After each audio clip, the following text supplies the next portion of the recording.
বাবা দিদির বিয়ে আজকে, আমি স্কুলে যাব না। আরে সকাল সকাল যা, আবার বিকেলেই তো চলে আসবি। স্কুল যাব না বললে হয় নাকি? কি ভাই, বিয়ের প্রিপারেশন কেমন নিচ্ছ?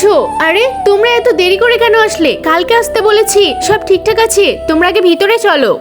এখন আবার কে ফোন করলো? একবার ফোনটাই ধরি। হ্যালো, বলছি তাড়াতাড়ি আমার বাড়িতে এসো তো। হ্যাঁ হ্যাঁ, এখনই আসছি। বাবা তুমি আবার সাইকেল নিয়ে কোথায় যাচ্ছ?